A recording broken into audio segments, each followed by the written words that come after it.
Hey, what's going on there, Golden Bears? I hope you're keeping it classy.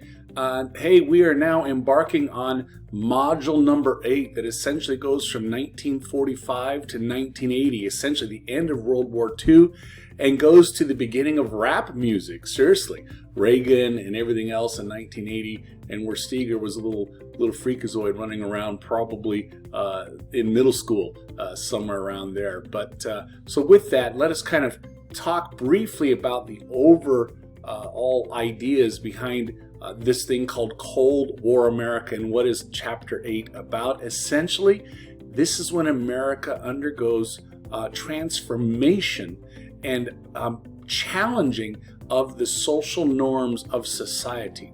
We saw in the last time period, I hope, that the war brought massive changes for most of America and improving the quality of life and opportunity, etc. However, it didn't spread completely to most of America with regard to minorities or women or other marginalized people groups. In Module 8, we're going to begin seeing these same groups beginning to speak out, cry out, lament, forcefully demand changes, and we're going to begin seeing, sadly, assassination of some key people of names that you're familiar with: Martin Luther King, Malcolm X, even John F. Kennedy, to name a few. And so this time period of Module 8 is a key time for you to really focus in on how America begins to address the wrongs that have been part of many of the experiences of the Native American, the African American, and the women movements,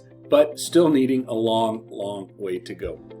Well, today we're going to chat specifically about what is the beginning stages of this thing called the Cold War. And so we'll go into detail about what that is and how you would think countries who are working together to end Nazis and Nazism and the end of Japan and their totalitarian regime, such as Russia and America, will get along. But we're going to discover that soon, it doesn't take long for us to become kind of bitter enemies, and we'll see how that unfolds.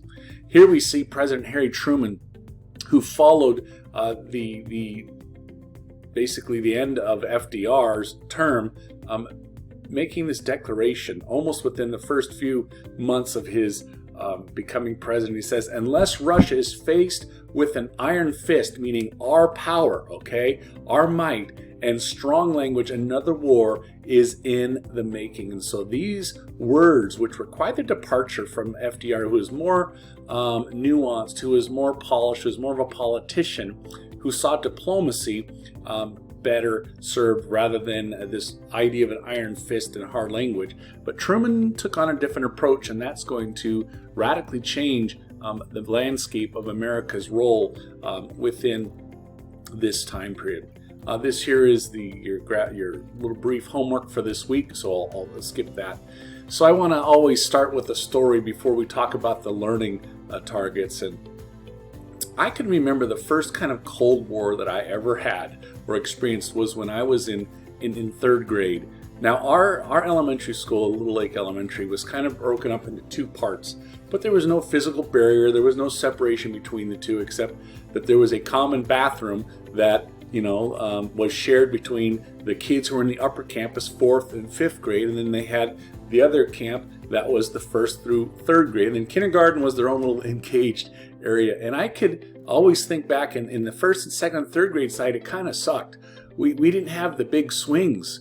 We just had the normal small ones and not as really cool areas as the 4th and 5th graders. And so the swings at the 4th and 5th grade side were like humongous. I mean, today they would be illegal. They wouldn't be allowed on the playground, because when you swung on those babies, it felt like you were flying like Buzz Lightyear to infinity and beyond. You get serious air out of them. In fact, so high that you did not want to jump out of them into the dirt below. We didn't have sand, we didn't have these nice little manicured places to land, with rubber vulcanized things and everything else. No, you just had to land on hard packed dirt. So they were that big, but they were so incredible to swing through when I had hair, to feel the wind blowing in the air. So we would go up there every once in a while. Every time we did, the 4th and 5th graders would say, you can't be here. This is your swings. And we're like, whatever.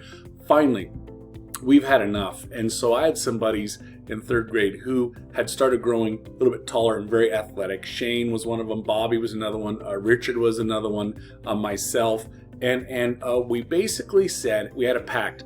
What if we just showed up really, really early after the lunch bell rings, and we gave up eating lunch, and we just commandeered the swings? And we just sit there and post up. And if any older kid comes up to us, we'll say, yo, no, we've been here first. This is ours. And then we just sat there and we, would do this. So this worked for one lunch, okay? But then the second lunch time happens, and then there was a skirmish of the fourth graders coming down, and one tried to force me to stop. What did I do? As I came through the swing, boom, I held up my leg, boom, hit him right in the chest, dude. Kind of like this war was on. Nobody believed that a third grader would take out a fourth grader like that. But yeah, I had Bobby, I had Richard, there was Shane here. Shane was like a foot taller than everybody else to kind of back this type of up. We just kept swinging like this. But this reaction to us did earn the respect of the fourth graders and the fifth graders that kind of like, dang, these guys are taking us on. But ultimately, unless we got there first, they made sure as fourth and fifth graders, they found a way to keep these swings from us at this time. What developed was like this idea of, we never came to blows, we never came to fisticuffs, but it was a Cold War that was brewing of how we were angry at the older kids. The older kids were upset that we were like uprooting their protocols of how the playground is supposed to rule, and it was a lot of disruption. We couldn't wait to get into Miss Steinbeck's class. Isn't that crazy? I can remember Miss Steinbeck as my fourth grade teacher, but we couldn't wait to get in her class so we can then dominate the swings for the next 2 years and keep anybody from getting them on campus. So that is a little illustration of like, what does this mean by the Cold War and what is happening? So in this situation, it would be Russia. I'm going to say I'm America, and then the fourth and fifth graders were Russia. We had a lot of contention between us. And what is the ultimately about this? We wish we had bigger weapons in order to fight against the older kids in order to kind of retain themselves. And so we're going to begin seeing these ideas of post-World War II, America and Russia quickly dissolving their friendship because Nazism and Japan and their totalitarianism fallen away. And now their ideologies are going to split. What are the ideologies? Communism and that of capitalism, okay? And what is this going to result in? Well, America is going to have a strategy of how can we contain the spread of communism. Communism is going to try to find a way in which they can spread their idea that they felt was stronger. And then what's going to be the flashpoint? This place called Korea that we'll spend a little bit of time talking about. Well, part number one is post-World War II. As I shared earlier, Russia and America, England and France, we were on the same side as Allied powers. And as long as we had Germany to fight, we had a lot more in common. Why? Remember, there was a pact that Germany had with Russia. Then Germany bailed on that pact and eventually invaded Soviet Union. So they had a natural enemy built into that. But when it was no longer convenient to kind of remain allies, it became apparent of, we're going to go to our side and you go to your side once this threat was gone. Well, what caused this? Well, I don't want to geek out too much, but if those of you had Hamill's class, remember during the Bolshevik Revolution in 1917, there were these things called the White Army and the Red Army, and the Red Army was that of the communists and led by Lenin, okay, and Trotsky and these other guys, and they were arguing for uprooting the king, or the Tsar that they were called. And then you had the White Army that was there to protect the Tsar and all of his forces and kind of keep the king in place. And guess who America was backing at the time? Ironically, we were backing the Tsar and all of this. So the Red eventually won, then brought in communism into Russia. These were things in the back of the Russians' head, like, do we trust these guys? Do we not trust these guys? But at least with Nazism, there came a common denominator. We got to, get rid of them, or else we are all threatened. So that's what it means there by the roots of the Cold War can be traced, not just here in 1945, but it goes way back when to 1917 and these levels of distrust going on. A final point that we want to make on this slide is that FDR, as I alluded to, was more of a politician. He was more polished. He was able to not use hard language to still kind of get what he wanted.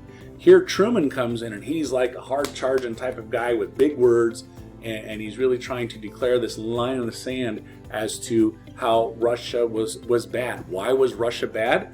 Well, they couldn't trust Papa Stalin. Why couldn't they trust Papa Stalin? Because he did this thing called the purges. Basically, in order to get Russia more modernized, they had to really begin creating an economic system that would kind of put all their eggs in one basket. And in order to do that, there had to be millions of people, and we're talking millions of people. In fact, many historians claim that Stalin and his purges killed more people than that of Hitler did of Jews and Gypsies and others across the landscape of Europe. Okay, and so here Truman's hearing stories of this. He's like, how can we even begin siding with this guy who's killing his own people in order to just manifest this idea of how communism is good and we need to fight forward or move forward in this one direction at all costs? This was a concern, and so what we begin seeing is that both sides are going to kind of begin arming themselves and come up with this idea of, hey, we don't like what you're doing, you don't like what we're doing, what if we just stay in our own tree for now and we'll kind of behave in this situation? That's the early stages of that, and that's kind of how Truman and Stalin basically kind of connected. Well, there was this thing called the Yalta Conference, then the Potsdam Conference there, where Truman and Stalin and Churchill agreed on several issues, and one of them is the idea that Russia would leave Iran and the oil fields there that they kind of illegally took at the end of World War II.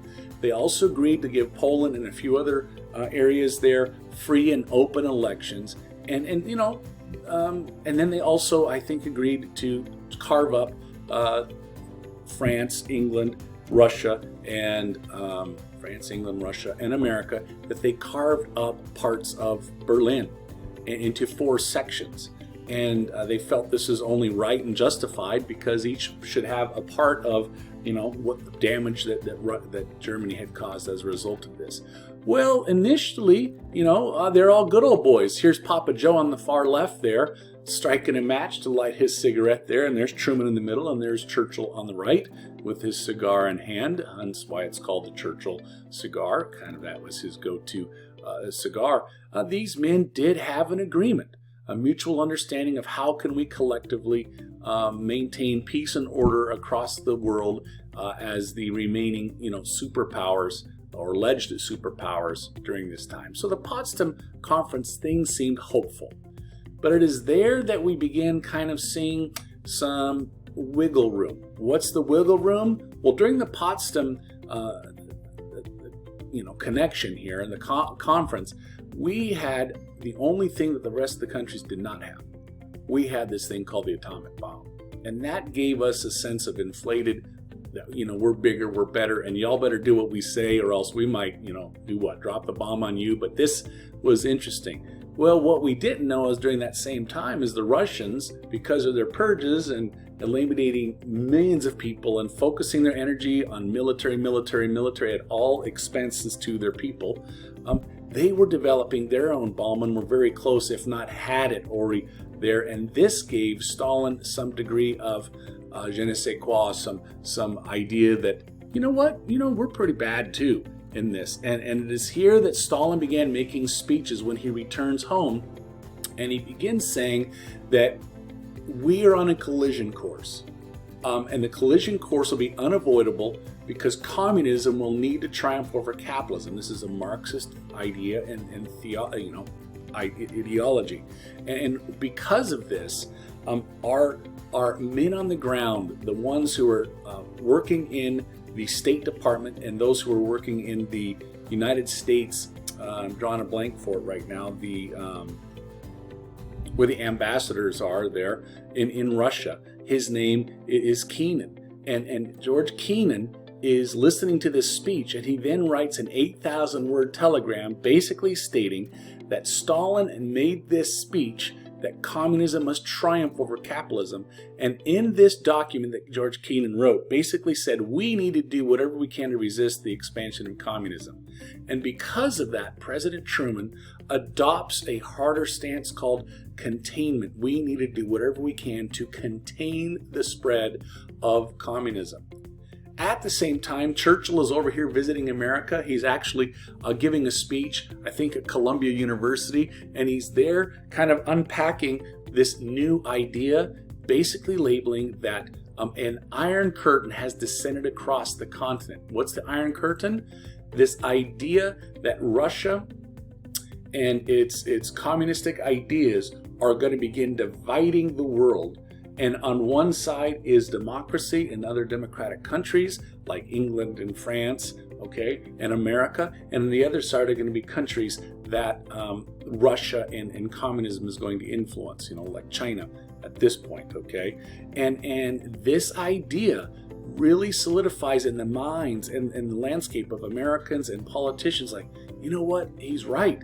This is an iron curtain that they are trying to develop and have emerged. And so these words by Churchill were incredibly prophetic.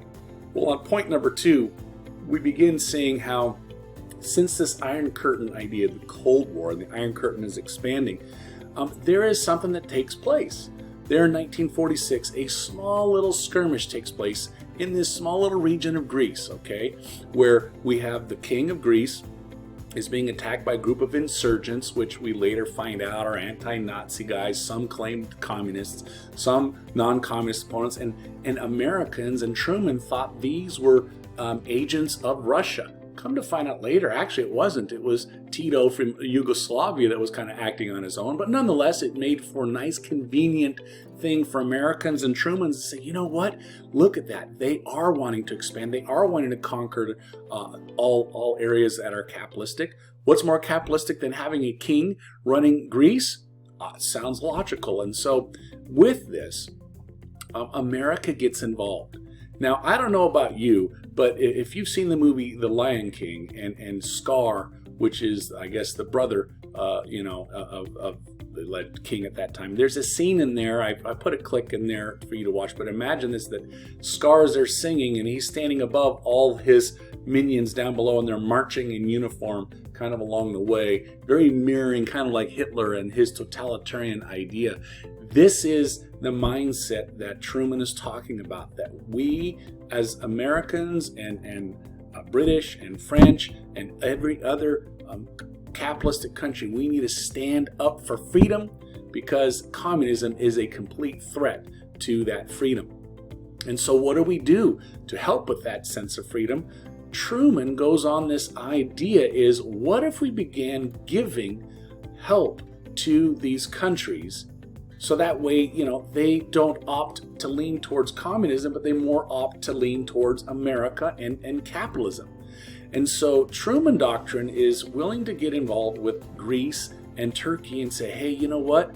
We want to build a bridge to you all the way from the American shores to you, and we're going to be bringing this money. And look, America, look at Uncle Sam. He's walking blindly, hoping to make it across to that. We don't know if it's going to land there. We don't know if it's going to work. But this was our government's policy to that. You say, why is this such an important place? Greece on the other side of the world, they're in the Mediterranean Sea. Well, up here, you have the Black Sea. That is completely Russia, and Black Sea was an important trading port. Here you have Constantinople, or it would be known as Istanbul now, another major port of entry here that would then lead where? To the Mediterranean Sea. From that, then Russians would have access to, major parts of trading ports, and then eventually out to the Atlantic Ocean. Okay, this area was crucial for them to have, not just militarily, but economically as well. If this fell, if Greece and Turkey fell, this would become, it would be a major catastrophe of the capitalism thought, and this right to freedom would be fought. And so we find that the Truman Doctrine was influential in convincing them to side with America during this. And fortunately, during that time, $400 million was sent, and guess what? Greece and Turkey were able to push back the Russians, and who really weren't at that thing anyway, but it was able to kind of secure Greece and Turkey to kind of no longer consider communism as a place. The second thing that happens that you'll need to be aware of is this Marshall, and George Marshall, yes, that's his first name, George Marshall. He's an important cabinet member here, and he writes more of a clarifying response to the Truman Doctrine. He basically is saying, if we ever think that we're going to have an influence on Western Europe, here you can see the building falling. So this is Western Europe propped up by a piece of broken down wood.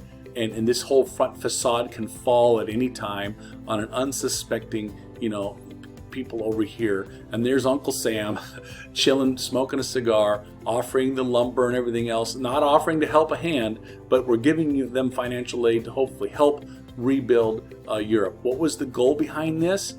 Is essentially to bribe, if you will, many of the countries in Europe to say, don't accept any help, or don't look at communism as a solution to you. Only think of capitalism. Now, initially, when this was presented by Truman to Congress, I think he asked for $17 billion. A Republican-held Congress says, "Are you kidding me? This is ridiculous." Well, it was ridiculous.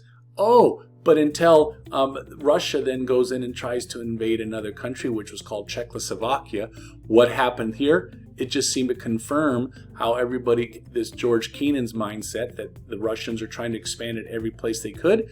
What happens? Congress then suddenly approves not 17, but $14 billion to distribute over 5 years' time. Don't even have to pay it back. And it is this that helps rebuild Europe and helps them have free and open elections. And still to this day, there are numerous free, regions that are more capitalistic than the other, simply because of the Marshall Plan. So, a very interesting plan developed during that time. Now, the third thing that was happening during this time was the containment policy. One change that we see is, yes, FDR was a powerful president, and he was needed to be powerful in order to fix America post the Great Depression. But as you all know and hopefully recognize, that it was World War II that really turned the tide and got America out of that depression that was there. But during the war, he was very adamant of wanting to get into the war. And once into the war, he was all in to get us to the very victory against Germany, and especially against Japan for what they had done at Pearl Harbor. But post the war, Truman came in, and it was there that Truman wanted to continue to catapult the power of the presidency. And so what he began doing, and historians call it the imperial presidency, and this idea of having a way to consolidate all the power into one chair, so to speak. So he begins passing different ordinances and laws that Congress green light, like for instance the National Security Act of 1947, that basically consolidates all the power of the military under one post. He then passes the NSC there that come in and advise the president. We then have the CIA that is started. Guess what? The CIA doesn't operate under Congress. They don't operate under the judicial branch. They operate and only answer to the president. It's under the executive branch. What was the goal behind that? To strengthen the power of the president to make decisions during time of crisis. What was crisis? The Cold War, and how America was responding to these things. So because of the president's power, and because of Russia continued to expand their net of communism, and America trying to push back against those net, we begin to recognize that the hot spot is going to be this little region called Berlin. And it is there that on this little map that you can see that all of the red section is controlled by Russia. Remember, we divided this up after the Potsdam conference there to kind of gain some sort of foothold. But then you have the blue, the green, and the yellow section there, basically consolidating it into one region called Western Germany and then Eastern Germany. And this is where you hear about the Berlin Wall. Now, interestingly enough, just inside that red section is Berlin. And so because tension points between the three, French,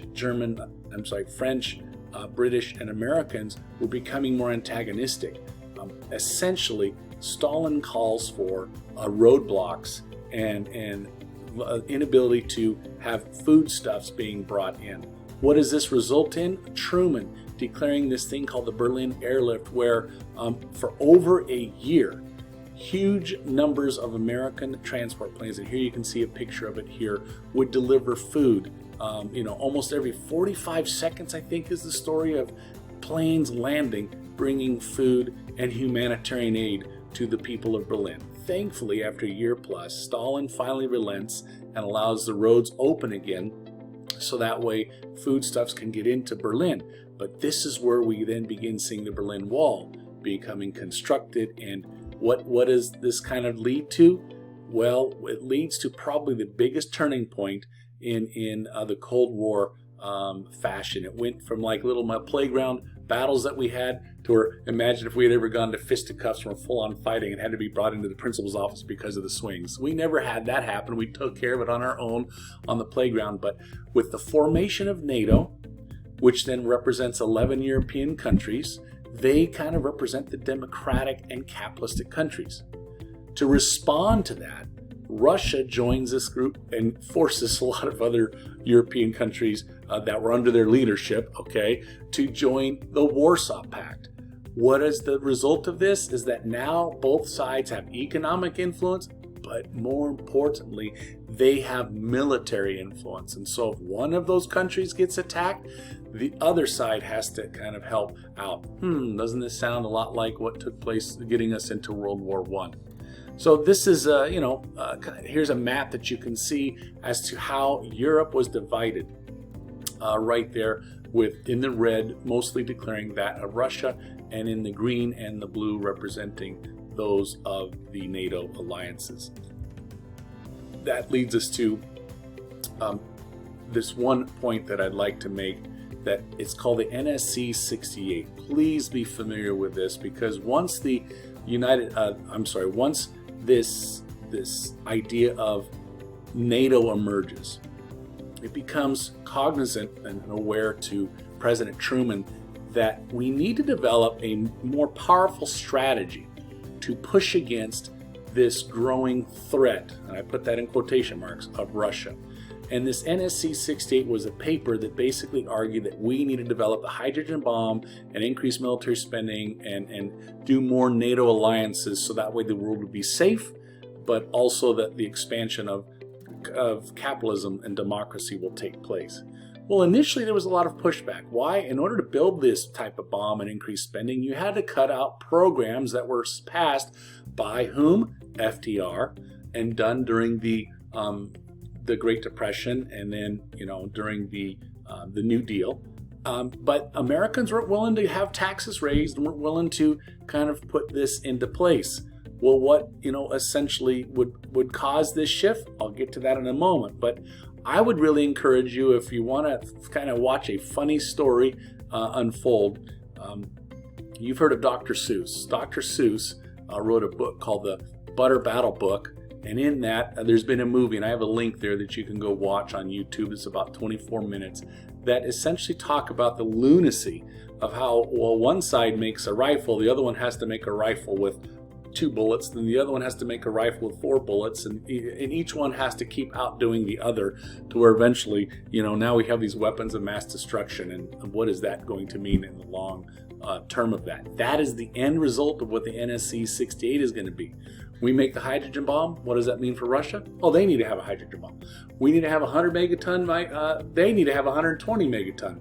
It continued on and on and on, and then when we get to eventually JFK and Khrushchev here, we'll talk about the significance of that. But for right now, we're just building into that. It's called the NSC 68. So please be familiar with that. Well, the flashpoint that kind of defined this communism and democracy, this communism and capitalism battle, is essentially fixed right over the Korean War. The peninsula of Korea, for the longest time, the northern part of it was split, and it was along the 38th parallel. And the northern part of it was communist, influenced predominantly by the Chinese, who had under Chiang Kai-shek had won and become communist. And the South Korea was considered anti-communist. I'm not going to say completely democratic, and capitalistic, but they certainly had leanings towards the Western ideology of running things. Okay, well, interestingly enough, North Korea invades South Korea, and this causes Truman for the first time to say, hey, my Truman Doctrine just doesn't apply to Europe. It now applies to protecting interests in South Korea. So without permission at all, without even going to Congress where you were supposed to do this, or again, this is his imperialistic presidency that we talk about these days, he went to the United Nations and he basically convinced them to, all of these nations, to join in this war effort, of which the U.S. became the larger contributor of this war, to push back the Chinese communists who we thought were being supported at that time by the Russians, like they were all in cahoots in doing this. So here you can see, yes, they push south. Then we fight back with Douglas MacArthur and push north. And then Douglas MacArthur gets all the way to the border of the Chosin Reservoir, way up here at the top, which is a famous battle of the Marines. I'm going to leave that for someone else, but the Chosin Reservoir there. But and what happens is Truman basically says to Douglas MacArthur, who was ready to go and bring, victory, this, nah, you better not cross over this river there. We still do. What does this do? It goes from being a battle of just what we alleged was just Russian and Chinese kind of troops to where China now pushes back, to where we come back down to this way, more United Nations troops have to cut. It's basically a fight back and forth tennis match between the both of them. The result of this ultimately becomes a stalemate. And the stalemate is this thing called the 38th parallel that still exists to this day. And so this is a unique thing where our president said, you know what, let's just agree to disagree. Let's just stop the hostilities here and create this demilitarized zone. And what does that mean? This has angered Douglas MacArthur. He's like, wait a minute, we need to go finish this deal. I should probably read you the quote from that. It says, "There is no substitute for victory." That was MacArthur's stance on this. We need to go and push back and take them. Guess what? He got summarily fired and removed from his position because he went against what the president had said during that time. And so that's some of the things. What's the ultimate legacy from an American point of view of this? Yes, this pushed back the growth of communism. It declared that the Truman Doctrine would take in effect, that we can use that to kind of push back communism anywhere in flashpoints that might emerge. Third, our Marshall Plan, even though that's for Europe, we will continue spending money into regions that have democracy and have free elections, just as still South Korea does. But a lasting legacy that we see there is that there were over 37,000 Americans who were killed on this soil that was a long way away from home. And public opinion was like, really? Do we really need to be, fighting over there? And then the other thing is we spent $54 billion, I think it was, in this fighting of the war. Now, Korea is not seen the same as Vietnam. We'll talk about Vietnam and kind of where everything went wrong on that. But the Korean War is what you need to be mindful of as a exact flashpoint that eventually came to a draw. And that is where the first flashpoint of the Cold War started and the last flashpoint of the Cold War ended, okay, until we get to Vietnam War, which we'll talk a little bit about a little bit later.